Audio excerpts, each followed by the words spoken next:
Hey everyone, it's Vision, and I have a G502 Lightspeed. Now, it works perfectly, except I broke the mouse wheel. It doesn't do the clicky part anymore, so we're going to fix that.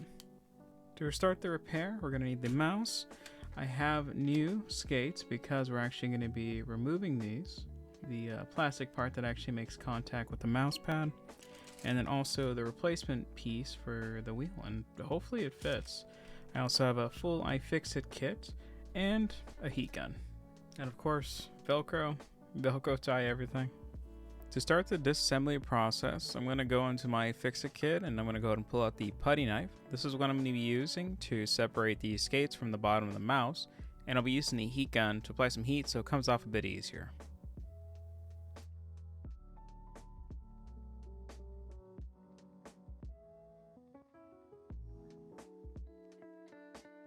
After removing the sliders, I'm also going to remove all the screws from these red sections, including the little triangle piece that I missed right there. This will separate the bottom and the top body. Now, separating the body, I'm going to be using a putty knife to gently go around the edges here, and it does take a bit of force to actually remove it, but once you separate most of it, you might have to just give it a little pull to actually fully separate it. Be careful not to pull too hard, just so you don't damage the 3 cables that cross, the 2 ribbon cables and the power cable. The power cable was a bit trickier to pull out, so I was using some tweezers that are flat, and they also have a rubber grip in order to kind of try to wiggle it out.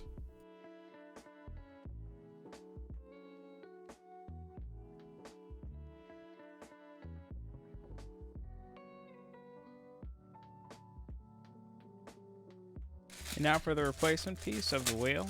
Luckily it is the correct one, as this was an eBay buy, and it fits nice. The wheel actually is a different texture than the normal one. It's actually full metal rather than the actual one that has some rubber that's kind of on the inner part of the wheel.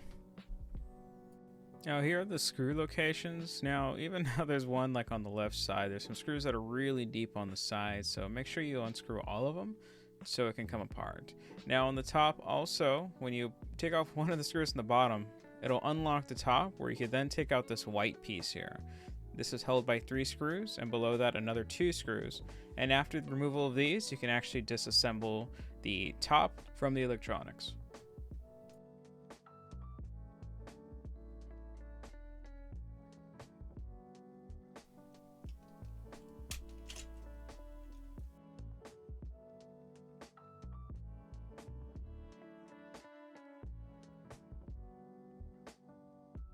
To remove the wheel, you'll have to just remove the 2 screws up here, and then go ahead and wiggle out these plastic pieces off evenly just to make sure you don't damage them.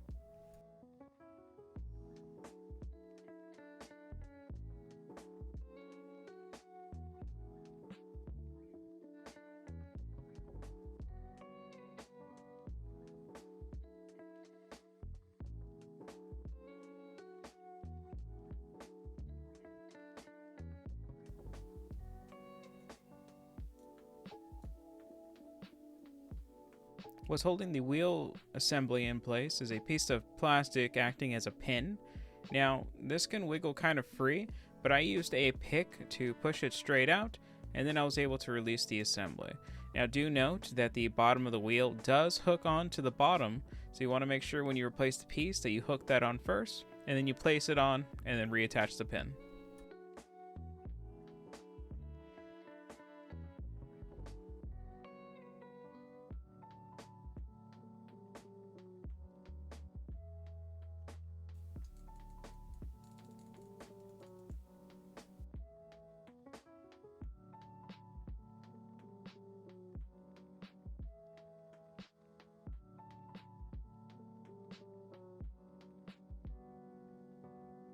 And now we can begin the reassembly process.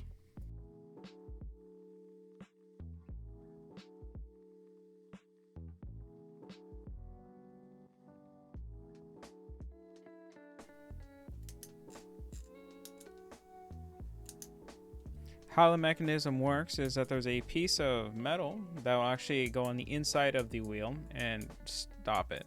When you push it in, it'll unlock that piece of metal so it spins freely. Normally I really like this design in my wheels, so it makes it faster scrolling when I need it, but then of course you have the normal control.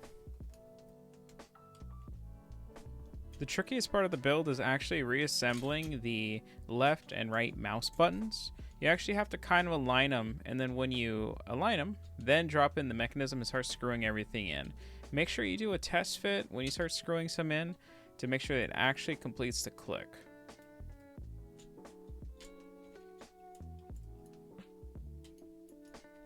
After all the screws are back in the main body, we're going to start reattaching the 2 ribbon cables. Do note that the beige clips, they pull up. You'll insert the ribbon cable and then you press it down. It is indicated by a black line. You want that pretty close to the beige line. It doesn't fully connect, but just enough so it has a full connection.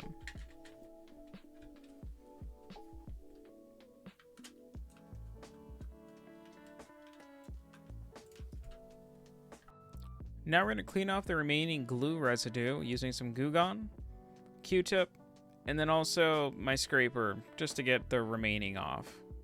Unfortunately, the slides that I ordered are actually for the G502 Hero. They're not compatible with this one, so unfortunately they're not going to work.